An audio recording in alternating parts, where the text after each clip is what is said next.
Students, in this video we are going to solve exercise 3.6 question number 2. बहुत ही important question है. इस question को थोड़ा इन डेप्थ समझते हैं कि ये time and work related sums कैसे बनाए जाते हैं. ठीक है, तो इसके कंसेप्ट्स में जाते हैं. इसका क्या कंसेप्ट है.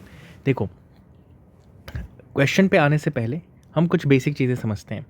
जैसे कि अगर मैं तुमसे कहूँ कि कोई भी एक काम है, फॉर एग्ज़ाम्पल अगर तुम अपना होमवर्क कंप्लीट कर रहे हो तो वो भी एक काम है. तो हम क्या बोलते हैं, मैं एक काम कर रहा हूँ. तो कहीं ना कहीं वर्क का जो डेफिनेशन है या वर्क का जो मीनिंग है वो वन से रिलेटेड है. वर्क हमेशा क्या होता है, 100% होता है. जब तुम्हारा वर्क हो जाता है देन यू से कि तुम्हारा वर्क ख़त्म हो चुका है. ठीक है, तो वर्क कहीं ना कहीं वन से रिप्रेजेंट करते हैं. फ्रैक्शन में या परसेंटेज में कहो तो 100% से रिप्रेजेंट करते हैं.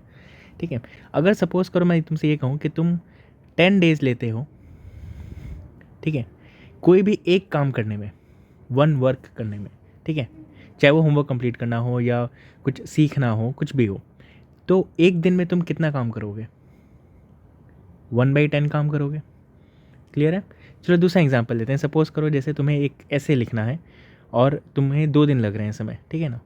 तो तुम 2 दिन में उस ऐसे को कंप्लीट करते हो, तो एक दिन में तुम कितना काम करोगे, 1/2 काम करोगे. क्लियर है. ओके.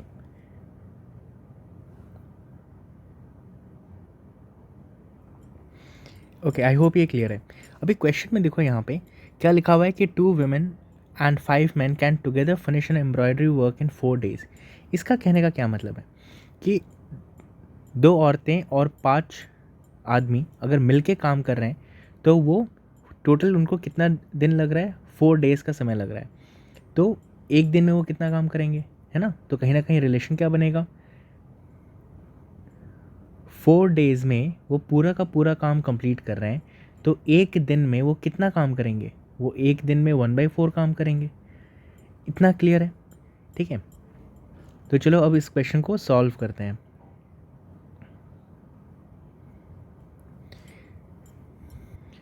सो इसको लिखने का एक तरीका है, वो तरीका सीखते हैं क्या है. जैसे कि जो हमसे पूछा गया उसी को हम लेट करेंगे. Let the time taken excuse me, let the time taken by one woman alone be x days. ठीक है, क्वेश्चन में हमसे क्या पूछा गया है कि अगर कोई भी एक आदमी या एक औरत काम करे अकेले तो कितना दिन का समय लगेगा. ठीक है, तो हमने माना x days. उसी तरह similarly also the time taken by one man alone be y days. इतना क्लियर है. ओके, अभी यहाँ पे एक स्पेसिफिक एक लैंग्वेज है वो हमें सीखना होगा. जैसे कि one women means work, sorry, 1 day's work. ठीक है, एक औरत एक दिन में कितना काम कर पाएगी, तो 1/x काम कर पाएगी. क्लियर है. Similarly one man's 1 day's work. ये बहुत इंपॉर्टेंट स्टेटमेंट है. ये स्टेटमेंट लिखना आना चाहिए और समझना भी आना चाहिए. ठीक है, तो एक आदमी एक दिन में कितना काम कर पाएगा, सो 1/y काम कर पाएगा. क्लियर है. सो बेसिकली देखो, टाइम एंड वर्क का रिलेशन कैसा है कि अगर इन्वर्सली रिलेटेड है. ठीक है, जैसे कि सपोज़ करो कि अगर मैन ज़्यादा है तो वर्क को फिनिश करने में, ठीक है, वर्क को फिनिश करने में क्या होगा, टाइम कैसा होगा, टाइम कम लगेगा. ठीक है ना, टाइम कम लगेगा. ठीक है, उसी तरह अगर लोग कम हैं तो किसी भी काम को ख़त्म करने में टाइम कैसा लगेगा, टाइम ज़्यादा लगेगा. क्लियर. तो ये क्या है, ये इन्वर्सली रिलेशन से ये पूरा कंसेप्ट चलता है. और इसमें हमें क्या करना है, 1 days का कंसेप्ट हमें अप्लाई करना है हर एक तरफ, in everywhere. So according to the question अगर हम देखें तो क्या हो रहा है सीन, 2 women है ना. तो अगर एक वुमेन हो तो 1/x है. अगर 2 लोग मिलके काम करेंगे तो क्या हो जाएगा, हम इसको मल्टीप्लाई कर देंगे 2 से. क्लियर है. तो अब मैं इक्वेशन लिख रहा हूँ क्या हो जाएगा ये 2/x प्लस 5 men है, और ये एक दिन का काम कितने में करेंगे 1/4 करेंगे, ठीक है, जैसे हमने देखा था पहले 4 days में एक काम कंप्लीट होता है, तो एक दिन में कितना काम कंप्लीट कर पाएंगे दोनों मिलके, ठीक है, दोनों 7 लोग मिलके कितना कर पाएंगे 1/4 कर पाएंगे। क्लियर है? ओके, सेकंड इक्वेशन पे आते हैं। सेकंड इक्वेशन क्या है, 3 women और 6 men, अगर ये 9 लोग मिलके काम करें तो 3 दिन में काम कंप्लीट कर पाएंगे। कहने का मतलब जैसे कि 3 days में एक काम कंप्लीट होता है, देयरफॉर एक दिन में कितना काम कंप्लीट होगा 1/3 काम कंप्लीट होगा, दोनों अगर 9 लोग मिलके करेंगे तो। क्लियर है? ओके, अभी देखो यहाँ पे एक मेथड है, जैसे देख सकते हो यहाँ पे डिनोमिनेटर में 1/x है 1/y है, तो इसको हमें क्या करना होगा रिड्यूसिबल मेथड से सॉल्व करना होगा। सो रिड्यूसिबल मेथड से हम सॉल्व करेंगे तो क्या करते हैं उसमें 1/x को हम मान लेंगे a और 1/y को मान लेंगे b, ठीक है। अभी हम इस इक्वेशन में सब्स्टिट्यूट करते हैं, देयरफॉर ये क्या हो जाएगा 2a plus 5b equals to 1/4। अभी कहाँ से आया देखो, ये 2/x है, इसको मैं ऐसे लिख सकता हूँ 2 मल्टीप्लाइड बाई 1/x। अभी 1/x को मैंने क्या माना है a माना है, तो इसके बदले में क्या लिख सकता हूँ a लिख सकता हूँ। उसी तरह 1/y है, सो 5/y को मैं लिख सकता हूँ 5 इंटू 1/y, बट 1/y को मैंने क्या लिया है b लिया है, तो 5b। क्लियर है? Okay fine.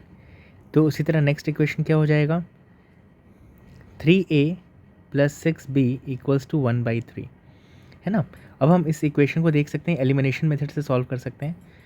सो ये जो फर्स्ट इक्वेशन है इसको हम 3 से मल्टीप्लाई कर रहे हैं, ठीक है ना, और इसको हम किससे मल्टीप्लाई कर रहे हैं 2 से मल्टीप्लाई कर रहे हैं, so that 6a plus 15b equals to 3/4 हो जाएगा। और नेक्स्ट इक्वेशन क्या होगा 6a plus 12b equals to 2/3 हो जाएगा। ओके, अब हम क्या करेंगे यहाँ पे माइनस माइनस माइनस, ये कैंसिल हो जाएगा, दिस विल बी 3b, और ये हमें यहाँ पे सॉल्व कर लेते हैं एलसीएम लेके, so that will be 12, 3 3 9 and 4 8 that will be 1/12, ठीक है। तो यहाँ पे ये क्या हो जाएगा 1/12, therefore b equals to 1/36,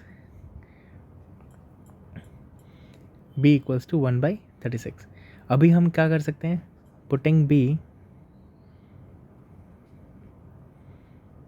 equals to 1/36 in equation, हमने इक्वेशन नंबर नहीं दिया है, चलो इसको नाम दे देते हैं। सपोज करो ये इक्वेशन 1 है और ये इक्वेशन 2 है। सो इक्वेशन 2 में सब्स्टिट्यूट कर लेते हैं, so it is 3a plus 6b, b के बदले मैं डायरेक्टली लिख रहा हूँ 1/36 इक्वल्स टू 1/3। ओके, सो ये क्या हो जाएगा 3a 1/6 equals to 1/3। Now let us solve this,